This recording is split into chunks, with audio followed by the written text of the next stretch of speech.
Every living organism we know of requires water to survive. It's part of the reason we look so feverishly for water on other planets across the universe and consume it consistently every day here on Earth. So what would happen to your body if you stopped drinking water?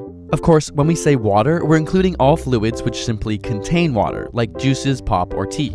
Much like the desire to breathe in oxygen, thirst is a survival instinct. H2O is the most abundant molecule in the human body, making up, on average, 65% of an adult. As a universal solvent, it carries nutrients and hormones through the body, regulates body temperature, cushions our joints, and even lubricates our eyes. You produce around 1.5 liters of urine every day, with another liter lost from breathing, sweating, and pooping. So it's essential that the body replaces this liquid. The thirst center of the brain is located in the hypothalamus and is constantly using sensors in your blood vessels to monitor the amount of sodium and other substances in your body. For example, if you sweat too much, your blood volume and pressure fall. The brain then detects this change and creates the urge to drink something now. So what happens if you're unable to satisfy this thirst? The initial signs of dehydration are the obvious dry mouth, following which your urine becomes darker with a stronger odor as your body attempts to conserve more fluids. The lack of H2O then begins to affect your brain. You might feel lightheaded, have a slower response time, and decreased ability to feel pain. In fact, when you're dehydrated, your brain tissue literally shrinks.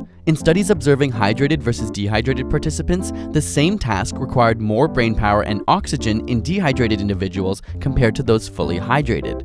After a day or two with no fluids, you'll stop peeing altogether, have trouble swallowing, suffer from muscle spasms, and likely experience nausea. After all, your body can survive without food much longer, and attention to digestion is not a priority at this point. Eventually, victims may become delirious with severely impaired brain function. Interestingly, studies looking at elderly patients who suffer from delirium found that many are simply suffering from chronic dehydration in the first place. After even more time without water, the blood stops flowing to your skin, reducing heat loss but increasing your core body temperature. This can lead to a gray-bluish tinge to your skin. Beyond 3 to 5 days without water, and your body will begin to shut down its organs and eventually the brain. Of course, unlike the plentiful oxygen we breathe, only 2.5% of all Earth's water is fresh, most of which is locked up in glaciers, ice caps, and underground lakes known as aquifers, leaving less than 1% available for drinking. And most of this water is actually used to grow crops. Approximately 500 billion liters of fresh water is used daily for agriculture in the USA alone, with another 500 billion liters to cool electric power plants. And as our personal drinking sources become increasingly contaminated, over 783 million people on Earth are unable to access clean water. Scientists around the world are trying to find solutions to this problem, from attempts to remove salt from the ocean water, tap into underground aquifers, and creating innovative water filtration systems.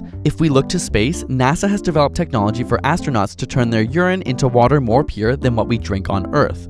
But we can't just rely on science and technology. Perhaps the solution relies on us as a species to understand and contribute to this global water crisis. If you want to help in the mission to end global thirst, join in World Water Day on March 22nd. There are a lot of really amazing projects out there like water.org or even the awesome UNICEF app, which donates 1 day of clean water to a child in need for every 10 minutes you put your phone down. We'll leave links in the description for these and other great water charities. Small investments really do make a huge difference. We'll be donating all the proceeds from this video to a water project close to us called Morocco 5 Villages. So thanks for supporting and watching, and subscribe for more weekly science videos.